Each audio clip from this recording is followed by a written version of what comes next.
The Road to New Wilderness, Part 4, by Random Appellation 468. Stepping through the front doors of the clinic, I felt a human night air hit my skin, and invisible fingers of the wind ruffled the nearby grass. 9-foot-tall woven wire fences lined the little gravel driveway that ran past the 2-story clinic building, reminding me of the time I'd gone to the Cincinnati Zoo. A nearby wooden sign bore green painted arrows pointing in different directions, 2 oriented right for maintenance and carnivore cove, while a third pointed left for herbivore barns. 100 yards away, I could see a tall, dark structure that stretched in both directions, jagged and black against the night sky, with spools of razor wire all along the top of it. A wall. Wow, it must be, 16 feet tall? Maybe 20? Cool whispers of a breeze brushed across my face, a welcome reprieve on an early September evening, heavy with the sweet aroma of flowers. I didn't know much about plants, but it smelled amazing, like vanilla and lemon with orange and lavender thrown in.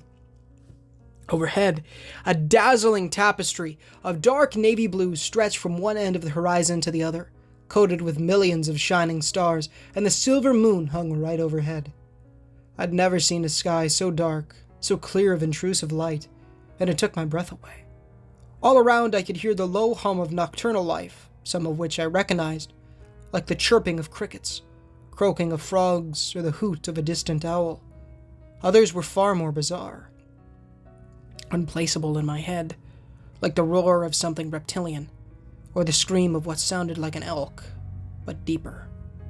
Several of the cries, especially the ones furthest away, almost seemed human in their tone, the primal shrieks sending a chill down my spine.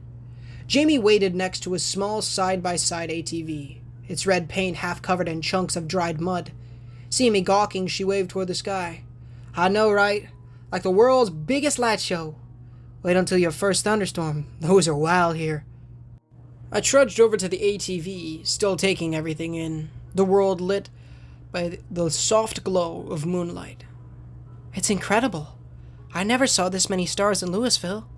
Something in Jamie's face fell, her smile fading into a jaded half-grin. "Yeah, well, when you lose 3/4 of your population, the world gets a whole lot darker." Wait, what?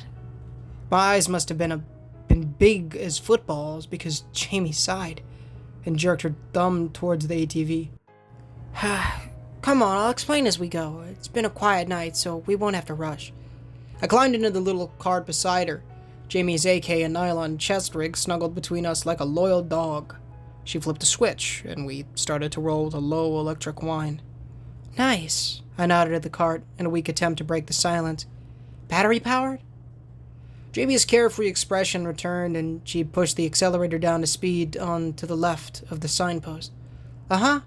Ethan Sanderson, our chief mechanic, rigged up a bunch of old vehicles for electric power. The entire park was refitted to run off solar and geothermal power a few years ago, so we've got juice to spare as long as the batteries hold out.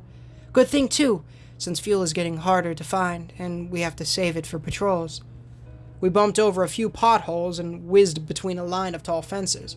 I glimpsed eyes watching us from inside the paddocks, antelope, zebras, and hefty rhinos with their ears flicked our way. The scent of dried grass and manure blew past my face, and 4 buildings loomed from the dark, 2 on each side of the road. They were massive sheet metal pole barns, with small slits of yellow light peeking from between numerous square windows higher up, cloth drapes cutting off the rest of the lights.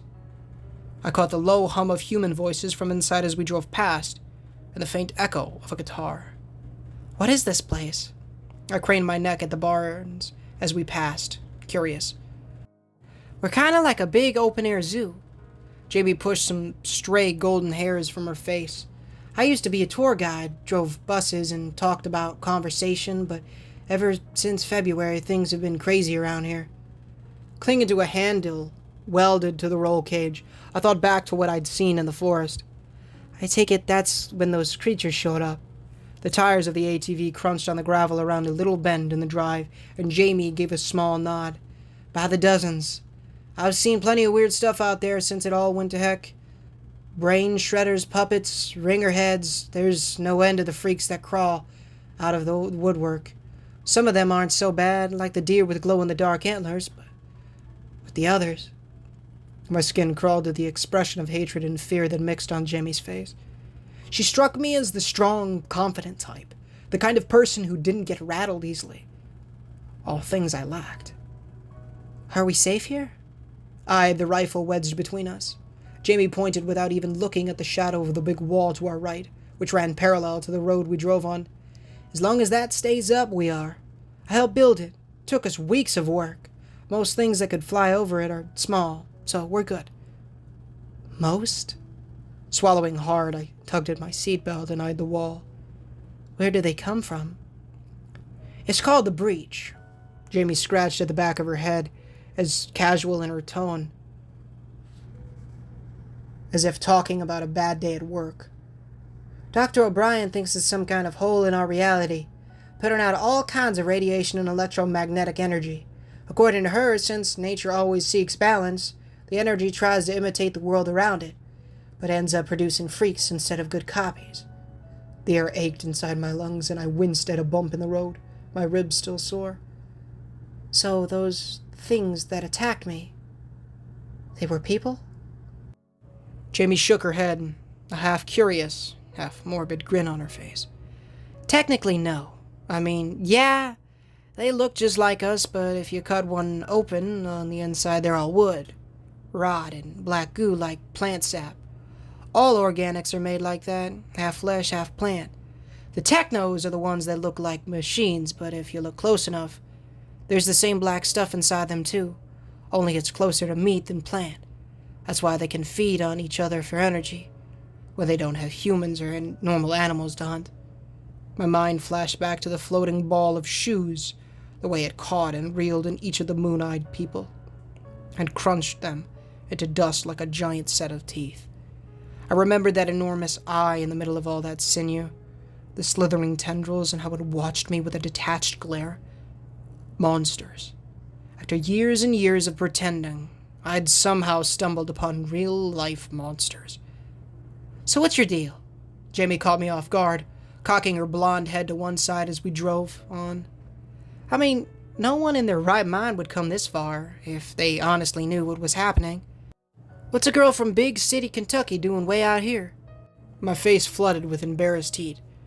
I was with my friends, filming a blog. Oof. Jamie threw me a sympathetic grimace. Let me guess, when things went down, they ran and left me to die. I cringed at the memory, and let a shock of loose hair hide my burning face. Once a loser, always a loser. For a moment, neither of us said anything, loose gravel pinging under the cart as we zoomed along. You know, Jamie broke the silence, with her pointer finger in the air, like some esteemed professor. It is said that he who runs first has the smallest member. Sounds like your friends were operating under major teeny-weiner energy. Stunned, I blinked at her, but Jamie just raised one eyebrow as if what she'd said was straight out of a textbook, and wriggled her pinky finger in a suggestive manner. A ticklish sensation welled up inside my chest, and I started to chuckle. Jamie laughed with me, with the two of us giggling up a storm as we drove along, and even though it hurt, it was the best feeling in the world. Crazy. One of my first friends here, and she's totally crazy. The road opened up into a wider asphalt parking lot with faded white painted lines and cracks etched by months of weathering. To my right, the wall came into focus now, a huge main gate made from welded plates of thick steel, guarded by men with rifles who paced on the ramparts like old-school cavalry troopers. Long wooden logs made up the wall, buried vertically into the ground, their ends sharpened to points in the air, with walkways bolted to the inside. Towers made from old shipping containers stood every 100 feet or so, and two circular sandbag rings lay in the center of the parking lot, with blue plastic tarps covering whatever was inside them. On the left, a long, rectangular, one-story building squatted with a red roof and brown stucco walls. A sign next to the double front doors read, Visitor Center, and Jamie parked next to 4 other ATVs. All right. She pulled the handbrake with a swift click and grabbed her equipment from the seat. Let's get you checked in. I followed her up a small footpath that snaked between a row of cherry trees, still dotted with a late crop of crimson berries. On the other side of the little orchard, a beautiful 3-story timber-framed building stood tall, carved from ornate logs and finished like a gargantuan log cabin. It sported a forest green sheet metal roof and an upper deck, with balconies on the 3rd floor that seemed to be a blend of princess castle and rustic outpost. Warm yellow lights flickered in many of the windows, and a row of wide steps led up to the polished oak double doors, with a sign to one side that read, Elk Ridge Lodge. "This is us." Jamie tromped up the steps ahead of me. "Hope you don't mind stairs. Our elevator has been broken since May. First world problems, right?" Jamie held one of the front doors open, and I shuddered in pleasure at the sensation of chilly air conditioning on my skin, before the room beyond stopped me dead in my tracks. It looked like one of those luxury resorts all the extra pretty girls from social media went to, a place my mom would call golden toilet rich. Lush rugs cover the polished hardwood floorboards with bear, elk, and owl designs woven into them. A chandelier fashioned from antlers hung overhead with electric lights that flickered just like real candles, had a swirling staircase nearby arched into the floor above with shining pine handrails, held in place by bronze fittings. Sateen curtains were draped around the many windows, though I noticed they were all pulled shut, dark green like the rooftop. "Wow," I gasped, and Jamie made a modest shrug. "Perks of being a ranger, we get the best beds and the most graves. But it gets hot as heck in here during the day since we only turn the AC on at night.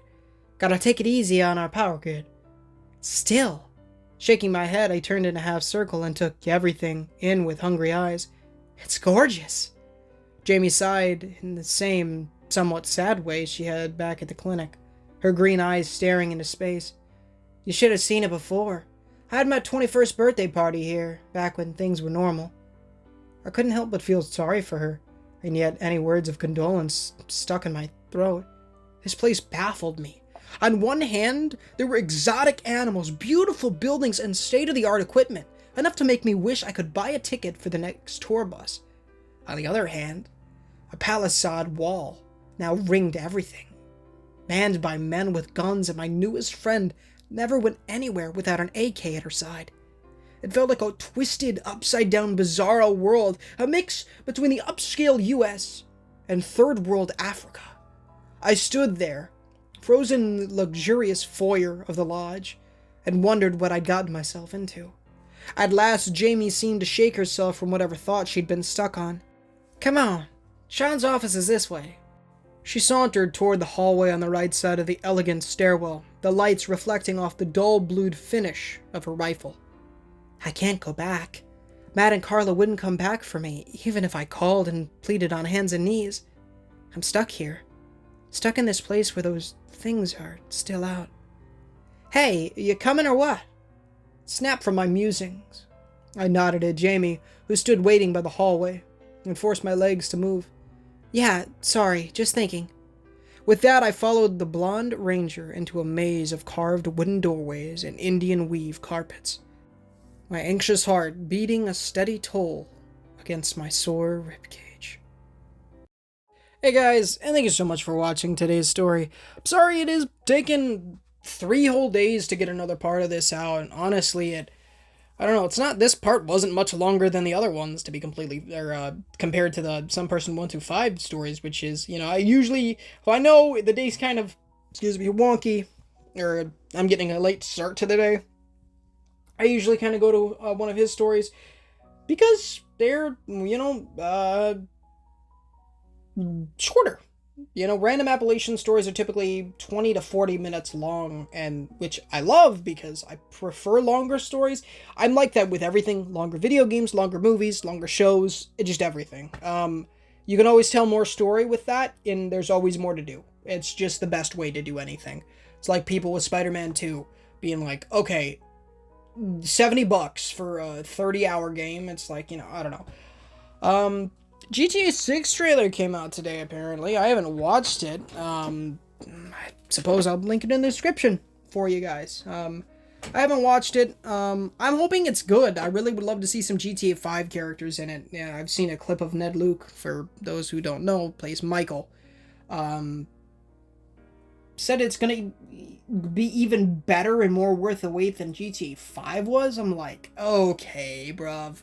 Like, the only way for that to be the case is for them to show up. I just don't think it's gonna be that good. You know what I'm saying? I don't know, man. I'm probably gonna get it. Apparently it's not coming to PC until the 2026, which is a big issue. Not necessarily for me, because I'm pretty, like, Aiden's getting a PS5. For those of you who don't know, big surprise, what a godsend, the school, right? Big happiness, because that means we get to play, Help Wanted 2, hopefully, if it is playable without VR. Spider-Man 2 for sure, and then Astra's Playroom, which, honestly, the latter is, I'm excited to play Spider-Man 2. Don't fool, I'm not trying to fool myself here. I am excited to play it. I don't know. But of course, thanks so much for watching, guys. If you did enjoy, please feel free to leave a like, as it does help the channel innumerably and does get the gospel into people's feeds, as well as please consider subscribing, as we are trying to hit 1,000 subs by the end of the year. It would be a massive blessing from the Lord if you guys did so. Please, of course, read the $1 million question. It's on screen right now in the description, one of the pinned comments. You know how to become born again. It's going to tell you to repent of your sins and trust in the good Lord Jesus Christ, as well as to read the Holy Bible daily, pray daily, evangelize people. That's how you go to heaven. The first two things, of course. But yeah. Truly awesome. I love you guys so very, very much. Join the Discord, link in the description, as well as Random Appellation 468's beautiful Reddit page, as well as the original story link. Heck, if you guys are like me and you're just enveloped in this story and want more, go read it. If you don't want to wait, because I don't blame you. But I will have all parts. There are 26 more parts to this story. Gosh dang. So I wouldn't blame you. Heck, I originally started wanting to do the My Tiny Town because he never Mr. CreepyPasta. Link in the description. He very, very little got out the parts for the second book, and I always wanted to read it. And it's been 2 years and I still haven't done it. I've had a little bit of issues with that. I am going to eventually send Cryptic Nightmares another message about another one of his stories that I do want to write. It's about going to parallel universes or dimensions. Very cool story. I don't know, I think it's a godsend. It does have some stuff that, I don't know, it is a story, and it is amazing. I do very much enjoy it. That was another one that I listened to from Mr. CreepyPasta. Of course, I'll put a link to his channel in the description. He probably, if you guys watch horror stories, he probably doesn't need an introduction. He's been on this platform for like 10 freaking years or something crazy. Actually, longer. So, again, he doesn't really need an introduction. He is a pretty big name in the CreepyPasta kind of scene, and one of my biggest inspirations for doing this kind of thing. When I started listening to horror stories back in the day, it was back when the clowns were going, back in 2016, and me and my buddy Justin, we started listening to Mr. Nightmare's clown stories, and that's when I kind of fell in love with it. And so I immediately just started listening to Mr. Nightmare, and then I found Corpse Husband, which unfortunately he doesn't really do it anymore. If you guys know, I'm sure you guys know him, but my Discord profile is his, like, thing. I made that back in whenever I made my Discord years ago, and I just have never changed it. It really should be my YouTube profile, but I don't know. And then from there, I discovered one of my favorite stories, which unfortunately I will not be able to narrate for you guys because it is, the guy sold the rights to it, and I don't know what that necessarily means. I asked him about it, he didn't say anything, but that is, I Dared My Best Friend to Ruin My Life. One of the best stories that I have listened to ever. Mr. CreepyPasta has done it. He uploaded that whole story, and I highly recommend you go watch that, and then go to the Reddit page and read the second part. And apparently there's a third part. I have yet to read it, but once I found out that I would not be able to narrate the story, I was like, yep, we're reading this. So I kind of dedicated a day to that, which probably isn't necessarily, is a good time thing. I'm sorry if you're hearing stuff in the background, but yeah, I'm gonna go ahead and end this because it's already been like 5 minutes past what I'm doing. But yeah, link in the description. I suppose I'll link all of them in the freaking description, I suppose. So links for Corpse Husband, Mr. Nightmare, and Mr. CreepyPasta, two of which, the latter two, upload very frequently. Not like me. I upload as much as possible, technically, like once a day. I could be posting other stuff too on top of everything, and I don't know, I might try to edit tonight. We'll see. Probably tomorrow though, but honestly, we'll see, dude. I'm just, my big thing is, so obviously I've talked about running out of space on the computer. Like, it's getting down to less than 100 gig, which is not great. Obviously most of that is... That's my Nana. I apologize. Yeah, running out of space on there, and I need to get that footage out. Like, most of it's not going to be made into video. Well, it will be made into videos, but not good videos. It's going to be in the unlisted thing. I just don't delete footage. I don't want to delete footage, and that's what that's going to end up being. So, yeah. Excuse me. I love you guys. Also, 8-bit MMOs are really coming together, which is really, really awesome. I also finished another 100%, The Ramp. That game will actually be featured in 2 videos. A video focusing on just that game, and then a video focusing on another kind of thing that'll be a later on project. So yeah, I love ya. I'll talk to you very soon. Until next time, guys, thank you for watching. I hope you enjoyed. Stay tuned for more Random Appellation 468 and this wonderful Barron County anthology. If you haven't heard any of the other stories, there's going to be a playlist in the end screen. Click on it. It's the whole Barron County anthology, and if you can't see it for some reason, go into my playlists and you should be able to find the whole Barron County anthology of every story that I've ever done from Random Appellation 468, which is awesome. And honestly, hopefully at one point I will combine them all together once it's all said and done. That's going to be a bit of a later time, though, because that's definitely going to be like a 9-hour video. So we'll have to see about that. But I love you guys. Thank you so much for watching. Please continue. Please sub, like, do all those great things that I said. $1 million question on screen right now. All that great stuff. I love you guys. Thank you so very much for tuning in. And of course, God bless you. And I will see you on the next one. And this is Ninja Gamer, signing off.